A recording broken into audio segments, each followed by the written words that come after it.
Hey, my name is Vova. I'm a seller on Amazon since late 2016, and in this video I would like to share 3 less known tips for Amazon product research with you. These tips are very crucial for finding good products, and they're less known and people don't mention them too much in product research videos, and I would like to mention them for you today so you will be able to find better products to sell on Amazon. So let's start right now. So the first thing that we should look at when we're searching for products to sell on Amazon is the lead time. And what does it mean? The lead time is the time that it takes to produce the product. And what do I mean by that? So for example, we want to sell kitchen knives. We decided to sell kitchen knives and we want to buy 1,000 kitchen knives. And one of the questions we should ask our supplier is, what is the lead time? How long does it take in working days to create such a product? And why is it important? Because you might be talking to a few factories and one factory will have a great type of knife, really does stand in your quality standards. It takes 30 days to create 1,000 units. Now the other factory might also have other terms for 25 days and the other factory might have terms for 20 days for lead time. And you might think like, oh, come on, it's just 5 days, it's not that big. But I'll tell you that it is very big, because all the essence, or one of the main things of this business, which is based on products, selling physical products, private label, is that we gotta get our money faster into the system or to our pocket, as you wish, because we freeze the money essentially. So for example, think about it. So you have decided to invest in 1,000 kitchen knives. For example, it costs you $10,000, right?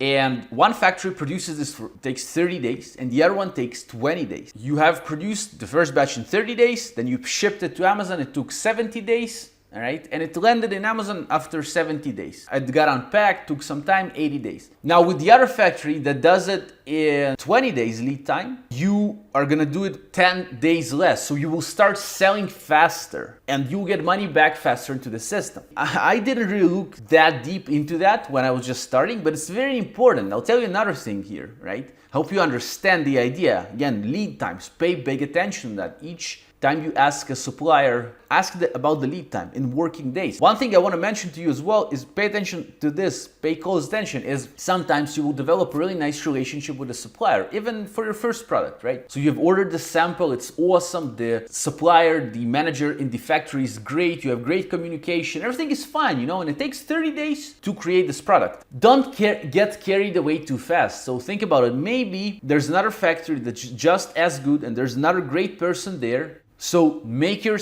research due diligence, find the shorter lead time, because I'm telling you, the faster you'll start getting money back into your pocket, to your system, you'll be able to create more products, to invest in more products. And it really sucks. One of the things that really suck about Amazon FBA is that we freeze money. It takes time to get money back to start selling the product. So lead times, please pay attention to that. Number 2, very important thing is payment terms, right? What do I mean by payment terms? So let's go back to the kitchen knife. We've decided, as I mentioned beforehand, to sell kitchen knives and 1,000 units, $10,000. Now, what are payment terms? Usually for private label products, we pay 30% before we start the production. We start the production and it takes, for example, 20 days, and then once we finish the production, we inspect the products. We do an inspection. Inspection is fine. For example, if all products were good or some were like broken, we fix them. We see that everything is fine. Then we pay the rest of the 70%. Then we ship the product to Amazon. That's payment terms 30/70. But, and again, something that I was neglecting throughout the years, you know, I started selling on Amazon in,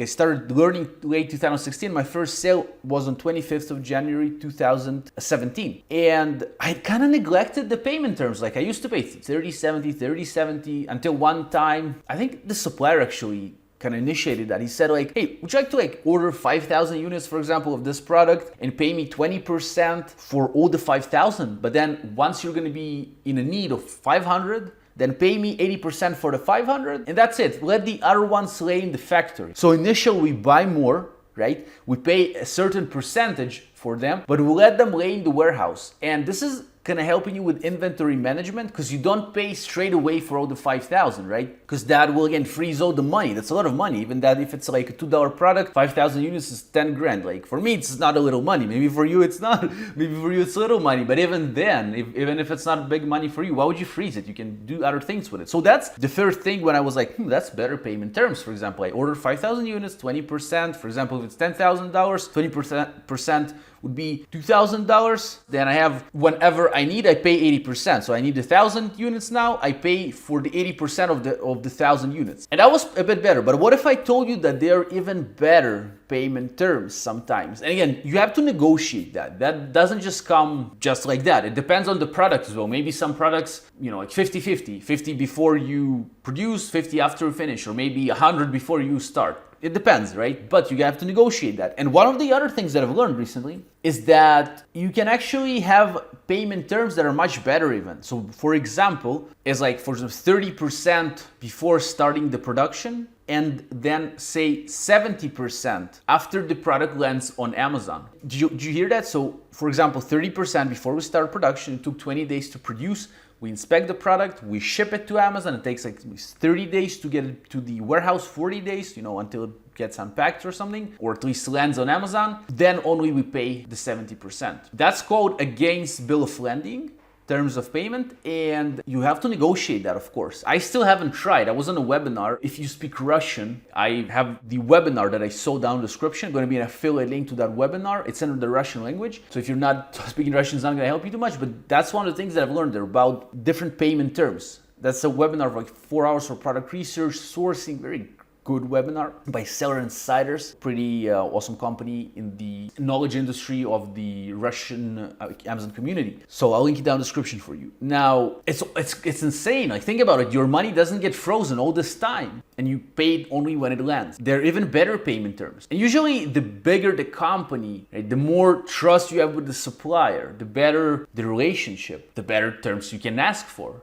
But ask, don't forget to ask, because if you don't ask, you don't get. And if you get rejected, ask what made them reject you. Maybe there's another way to work it out. It's something I've learned in life as well, and I've got rejected a lot in different spheres of my life, and I'm super happy about this because it teaches you a lot. Because eventually, it's not like if you get rejected, the world ends or your life ends. Just get rejected, Sometimes you gotta accept no. But before you accept the no as it is, just say like, hey, so what made you say no? Maybe there's another way. But what I'm saying is you gotta have to work on these terms with the supplier. So ask, negotiate, see if they can do that. And of course, maybe if you're just a beginner seller, you're gonna be like, no chances that I get this. But try, and maybe not, because it's hard for me to imagine, honestly, to get this straight away, these payment terms, right? Maybe 30% against 70% against bill of lading. But ask, because the girl that was part of this webinar, she was a R&D department of a big brand. They had like thousands of SKUs, so maybe it's easier for them to get these terms. But she mentioned that even for new products, that's what they said. They said it's the policy of the company, that's how we work, and you want to work with us, let's go. Maybe some suppliers won't be able to, but maybe out of 15 suppliers you'll find, or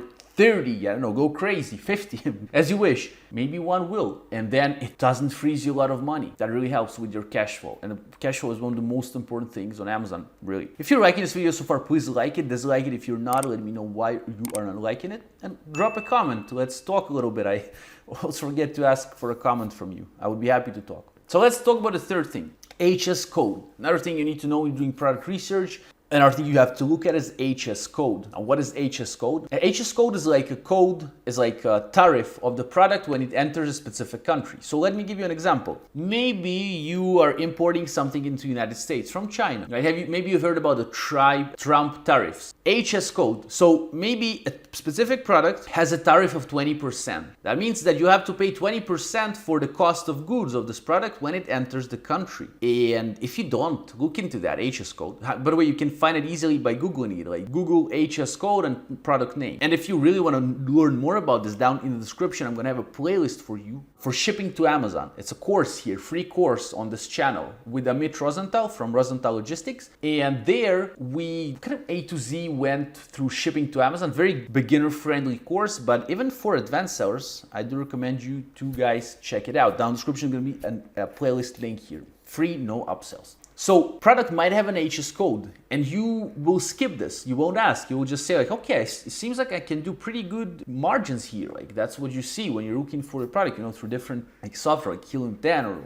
whatever you're using to see what is the profitability. But you forgot this HS code. And for example, maybe the duty for this product is 10%. That's the percentage for this tariff. So for example, the cost of good was $10,000.